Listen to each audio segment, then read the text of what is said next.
Hello and welcome to today's conversations on leadership powered by Life University. I'm Dr. Gilles LaMarche, your host. You know, as we do every week, I pick a leadership quote that I believe fits the guest that I have on the podcast. And this quote is from obviously a famous football coach, has nothing to do with who our guest is, but I thought the quote was very applicable to who she is. Leadership is a matter of having people look at you and gain confidence seeing how you react. If you're in control, they're in control. I've had the opportunity to observe this lady at different functions around Atlanta over the last couple of years, I think maybe 3 times. And I can tell you that she definitely exhibits this particular quote. She exhibits these traits. She behaves like a leader. She shows up like a leader, and she shows up ready to serve. So I'm really, really thrilled today to welcome Consul General Nadia Theodore, who was appointed as Consul General of Canada in Atlanta in September of 2017.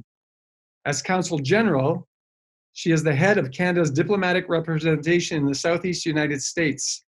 Consul General Theodore has made advancing inclusion in the workplace a core pillar of her mandate, both as an executive in the Canadian Public Service and as a Consul General in Atlanta.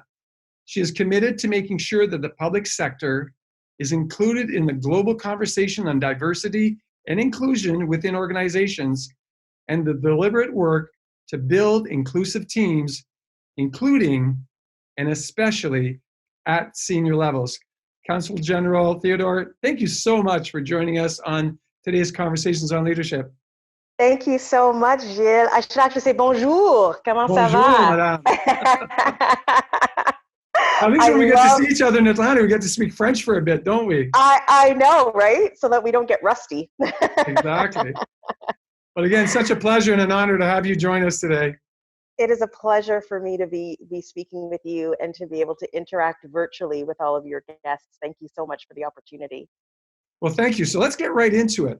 My first question to you would be, when did you first know that you wanted your livelihood to be based on the desire to serve others in the work that you do? So I would probably say that I knew from a very early age that I wanted to serve others. I grew up with 2 parents who were public servants and who were also, as we, the buzzword today is servant leaders, who are also servant leaders in the community. My mom was very involved in our community back home in Ottawa, Ontario, Canada, and was known as the kind of go-to person in the community to help collect clothes for the less privileged, to cook meals for my, high school and university friends. So this idea of service to community, however that community is defined, was something that I grew up knowing that I wanted to do. And as I progressed in my my educational career and then my professional career, that took on different forms. So at first, I went to law school thinking that I was going to serve by becoming a lawyer.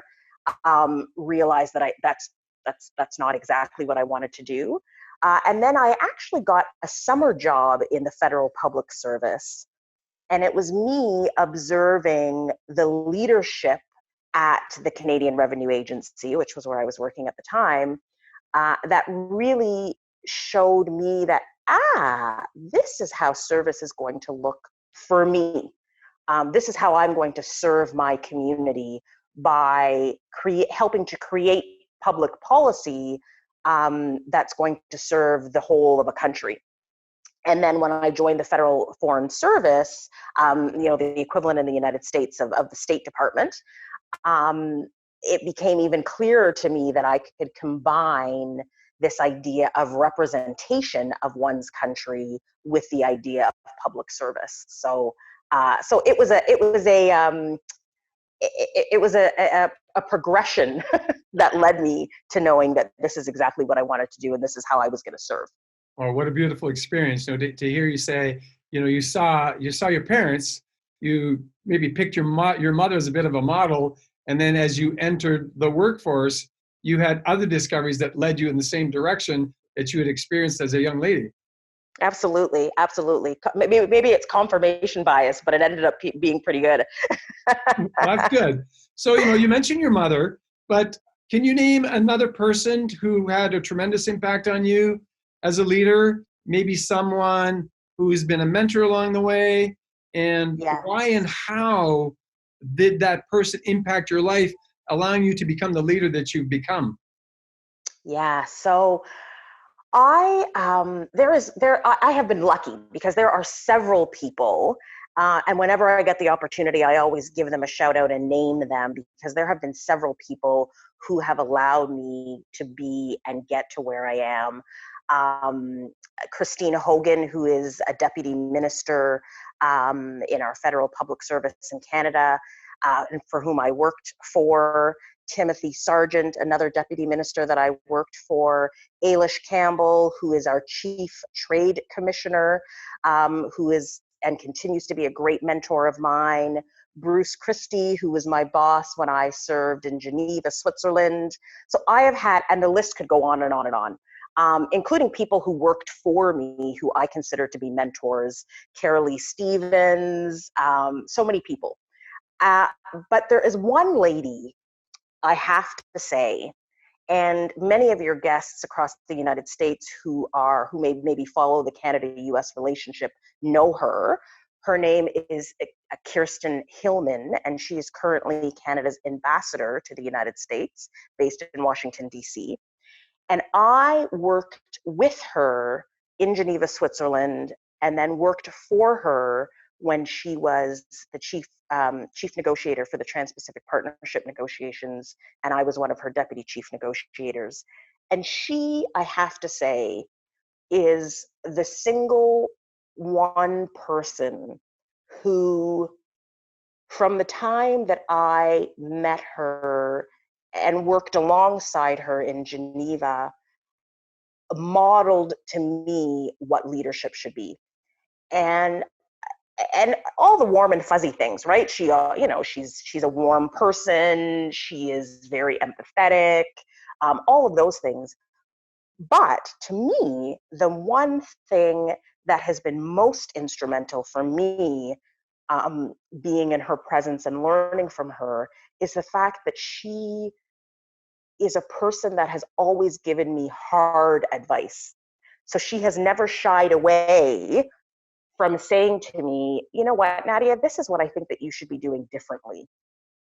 This is what I think that you need to focus on that you might not be focusing on in order to get to the next step. And to me, that is the hard part of leadership. All the warm and fuzzy things. I mean, if you have it in your DNA to be a leader, the warm and fuzzy things are relatively easy, right? It's easy to motivate people. It's easy to be warm and empathetic if you are a warm and empathetic person. But giving that hard feedback and being honest with people, even when it's difficult, is difficult. And But Kirsten, that is the true value of mentorship, is it not? absolutely, 100%. And she did that from the very beginning. From the very beginning, she would be the person that said, when we're in meetings with stakeholders, you look at your phone a lot. And I know that you're doing it because you're trying to put out other fires that are happening, just little things, right? I know you're trying to put out fires, but it might give the impression that you're not listening. So I would, if I were you, I would put your phone down. I'm your boss and I'm in the room with you. So, you don't need to look at your phone. Little things like that, right? Well, how did that feel? The first time she said that, Oh my how did gosh. that feel? Can I tell you that I wanted to be swallowed up by the chair that I was sitting on and disappear into nothingness? Especially because, in my mind I was thinking, well, absolutely, like, I'm not playing Jenga on the phone. I'm answering emails and trying to, put out some fires and trying to move us along, and you know and so you think to yourself, well, I'm trying to do something good, and this person is looking at it as a negative, and so you feel horrible, right?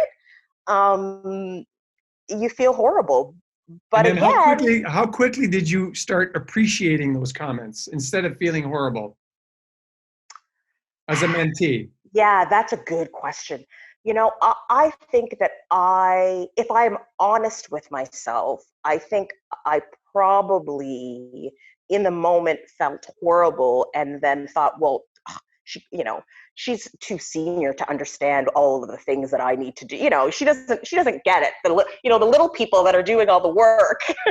Right. If I didn't answer all these emails, then we would be 10 steps behind. So, but I was, I don't know what the right word is, but I was smart enough, I guess, and humble enough to take the advice relatively quickly.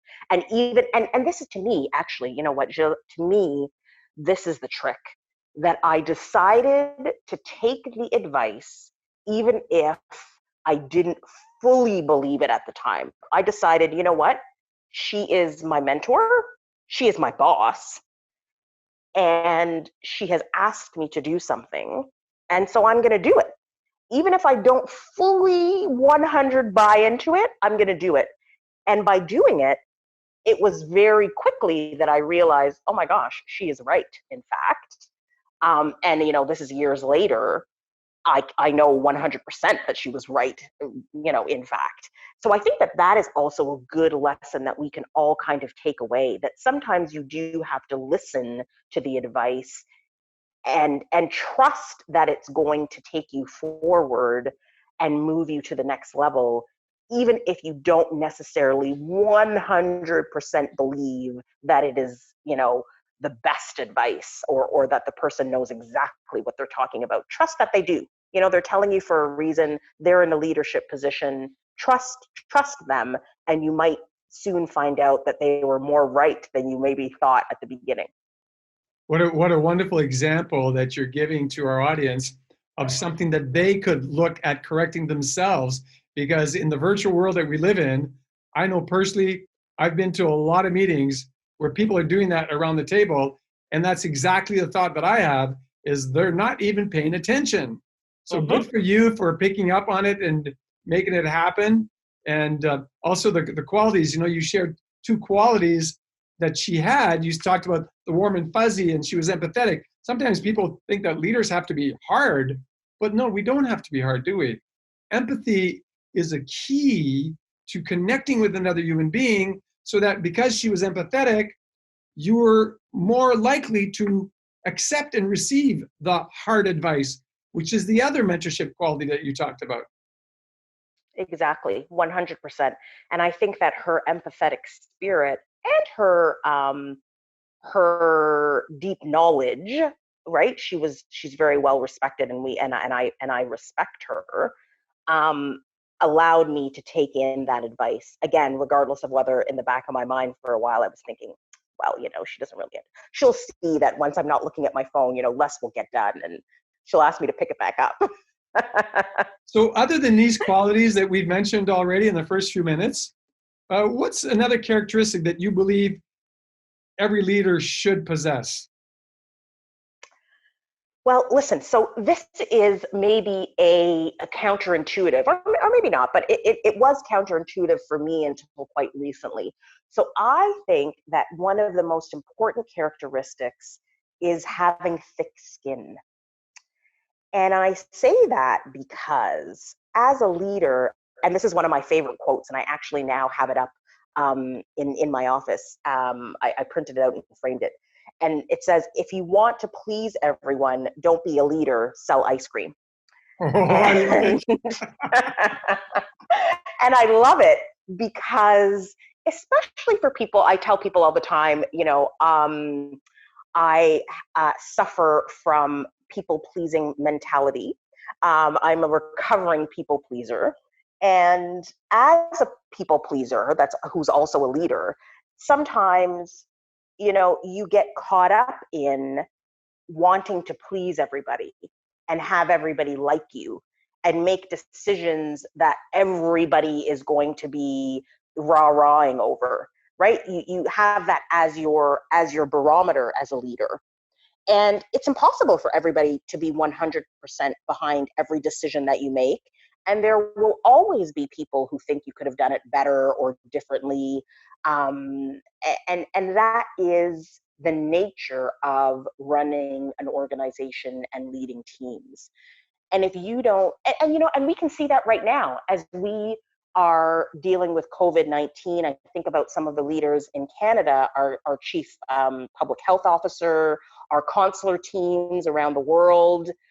For every kudos they get somebody else who is saying, oh, they didn't react fast enough, or they gave the wrong advice, they're backtracking. So you have to know in your heart that you are doing what you believe is best based on the consultations and the information that you have gathered, and then have that thick skin. Be able to drive vision and impact and culture by, again, leading by your example, but also by understanding that you will likely inspire and motivate the majority of your employees if you're doing it correctly, but not all of them, right? We always talk about the importance of engagement with employees and setting a mission and vision and expectation, and that will allow you to bring everybody along.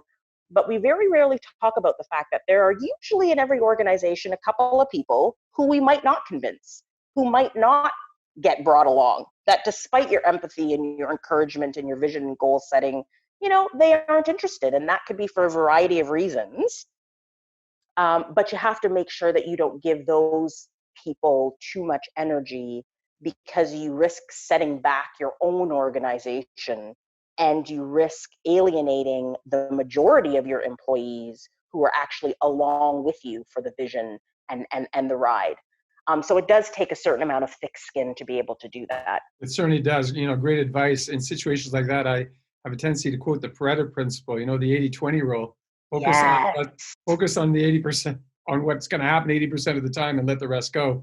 Yes. So let's segue to a little different question. And instead of talking about you personally or individuals, let's look at organizations. Mm-hmm. As an organization gets larger, there can be a tendency for the institution, if you like, the organization itself, to dampen and for the inspiration to start to disappear.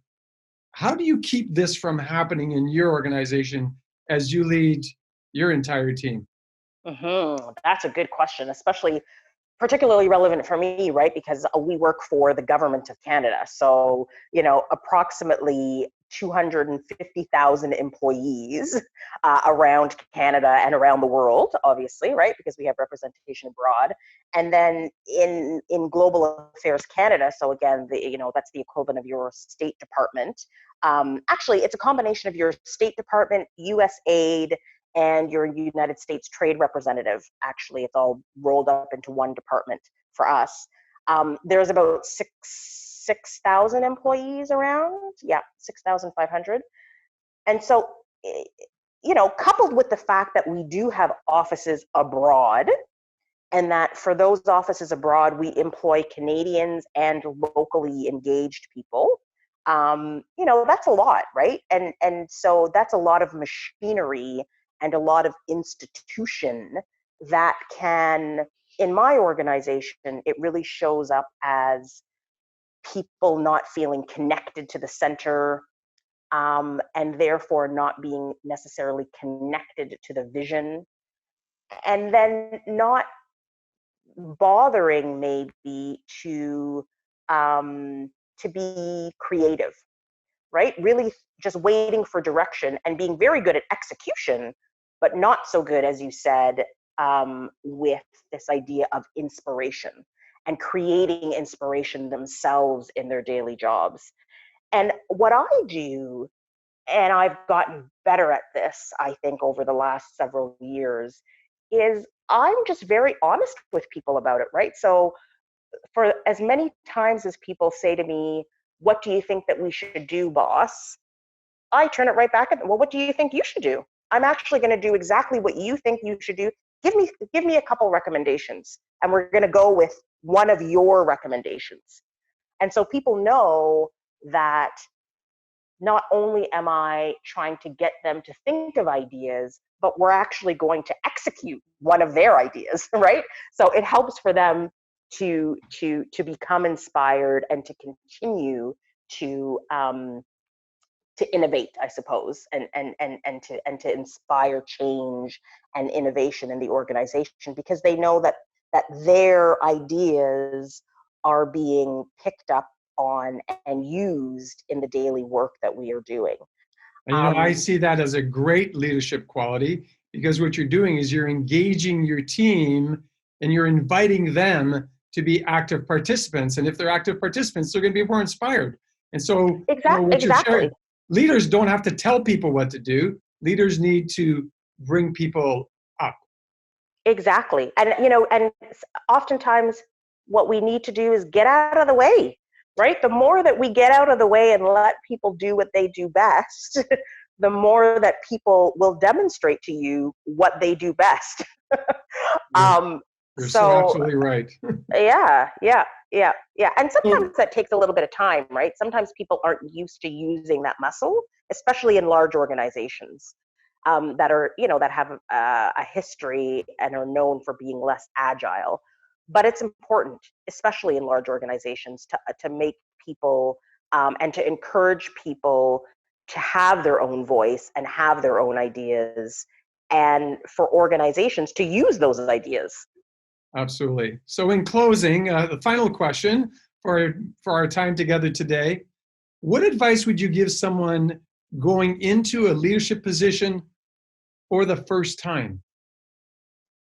I would say to be kind to yourself. Ooh. It's a big, it's a lot. And I think that we talk about all the great things about leadership, and we also talk a lot about what bad leadership looks like, right? There's a lot out there about employees and how difficult it is for them to be in an organization where the leadership is poor. But we don't often talk about sometimes how difficult it is to be a leader, even when you are a good leader or striving to be a good leader. It is a lot. It's a lot. And it takes a lot of mental and emotional capacity. And you won't always get it right every time. And I always say to people, not everybody is going to want you to succeed at it. And that takes a lot of energy as well. So you got to be kind to yourself. Take it one step at a time. Wow, that is a fantastic closing comment to the time that we've had to share together.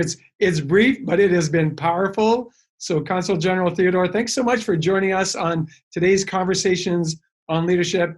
I know that our audience is going to get a lot of activity when they choose to follow your advice. Thanks again for taking time out of your busy schedule. I really appreciate you being with us. Thank you so much for having me. This was wonderful. Look forward to the next time. Thank you.